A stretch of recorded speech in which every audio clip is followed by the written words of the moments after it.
नमस्कार सभी को। आज हम लोग अध्याय 5 का अध्ययन करेंगे जो क्रम परीक्षण पर आधारित है। क्रम परीक्षण अर्थात रैंकिंग टेस्ट। प्रतियोगी परीक्षाओं में हमें प्रायः कुछ ऐसे प्रश्न देखने को मिलते हैं जिनमें किसी भी व्यक्ति को क्रम बदलकर एक पंक्ति में या एक गोले में इस प्रकार से बैठाया जाता है और उसके क्रम पे आधारित प्रश्न पूछे जाते हैं। तो सबसे पहले समझते हैं कि क्रम परीक्षण है क्या। व्यक्तियों या वस्तुओं को उनकी स्थान स्थिति के आधार पर व्यवस्थित करने के क्रम को क्रम परीक्षण कहते हैं। व्यक्तियों या वस्तुओं को उनके स्थान स्थिति के आधार पर व्यवस्थित करने के क्रम को, उन पर आधारित जो प्रश्न पूछे जाते हैं उन्हें क्रम परीक्षण कहते हैं। इस परीक्षण से संबंधित प्रश्न परीक्षा में दो प्रकार के पूछे जाते हैं। एक तो है तुलनात्मक व्यवस्थीकरण पर आधारित। एक प्रकार के प्रश्न देखने को मिलते हैं तुलनात्मक व्यवस्थीकरण पर आधारित।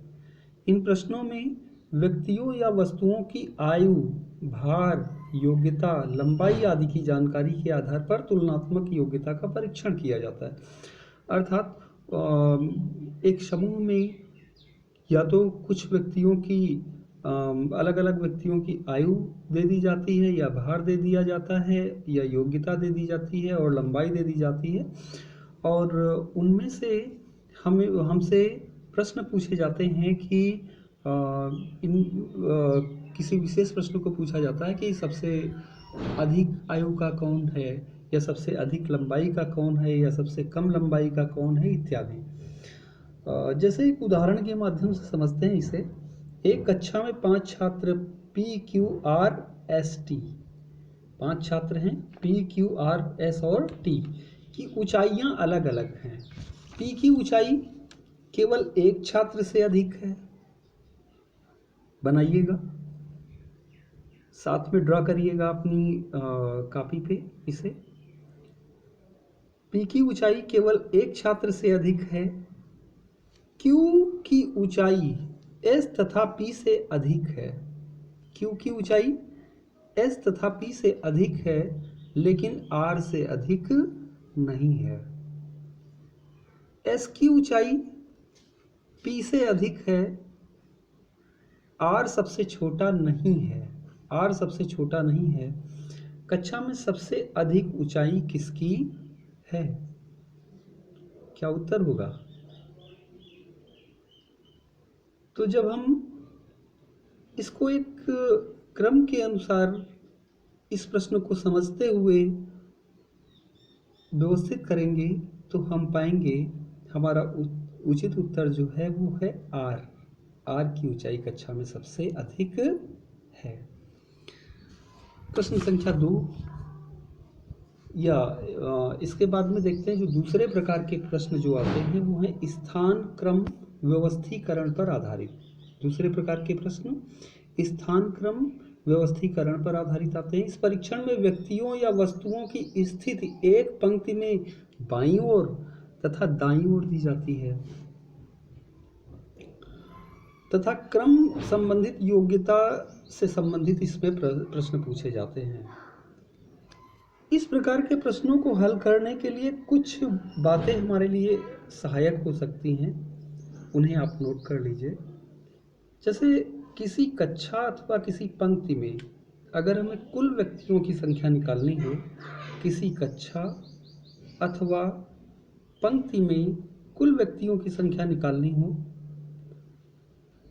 और प्रश्न में ये दिया हुआ हो कि किसी एक व्यक्ति का बाएं से या ऊपर से क्रम दिया हुआ हो तथा उसी व्यक्ति का दाएं से या नीचे से क्रम दिया हुआ हो, तो हम क्या करते हैं, कुल व्यक्तियों की संख्या बराबर होगी बाएं या ऊपर से क्रम धन उसी व्यक्ति का दाएं या नीचे से क्रम ऋण 1 माइनस 1।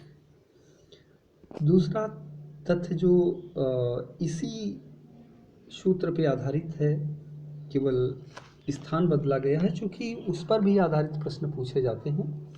किसी व्यक्ति का पंक्ति में दाएं अथवा नीचे से क्या स्थान है, ये अगर हमें याद करना हो, दाएं या नीचे से क्या स्थान है, तो पंक्ति में हम देखते हैं कि कुल व्यक्तियों की संख्या प्रश्न में दी हुई है, कितनी है, माइनस उस व्यक्ति का बाएं या ऊपर से स्थान क्या है।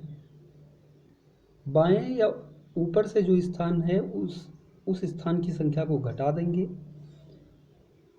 और जो आए उसमें एक जोड़ देंगे। अर्थात किसी व्यक्ति का पंक्ति में दाएं अथवा नीचे से स्थान बराबर है पंक्ति में कुल व्यक्तियों की संख्या माइनस उस व्यक्ति का, जिसके बारे में पूछा जा रहा है, उस व्यक्ति का पंक्ति में बाएं या ऊपर से स्थान धन 1। अब इसी सूत्र पर आधारित तीसरे प्रकार का भी प्रश्न बनता है जो परीक्षा में आता है। वो है कि किसी व्यक्ति का पंक्ति में बाएं या ऊपर से स्थान क्या है। किसी व्यक्ति का पंक्ति में बाएं या अथवा ऊपर से स्थान क्या है, वही पहले वाले ही सूत्र से ये भी बन सकता है ये सूत्र। तो पंक्ति में कुल व्यक्तियों की संख्या माइनस उस व्यक्ति का पंक्ति में दाएं या नीचे से स्थान धन 1। एक उदाहरण के माध्यम से समझने का प्रयास करते हैं। जैसे 74 लड़कियों 74 लड़कियों की एक पंक्ति में श्वेता बाएं छोर से 27वें स्थान पर है, तो उसका स्थान पंक्ति के दाएं छोर से क्या है। तो उसका स्थान पंक्ति के दाएं छोर से क्या है, तो देखिएगा, हल कीजिए इसे। सूत्र आपका प्रयोग हो जाएगा। लड़कियों की संख्या दी हुई है 74, बाएं छोर से उसका स्थान है श्वेता का 27वां, तो 74 में 27 घटा देंगे। 74 में 27 घटाया, क्या शेष बचा, 47,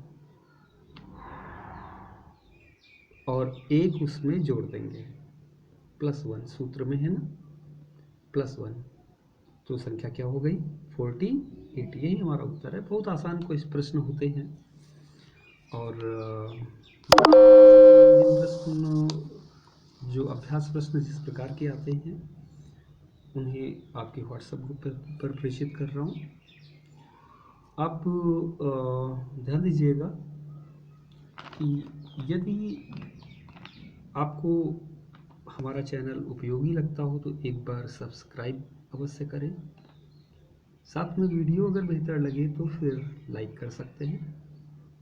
धन्यवाद।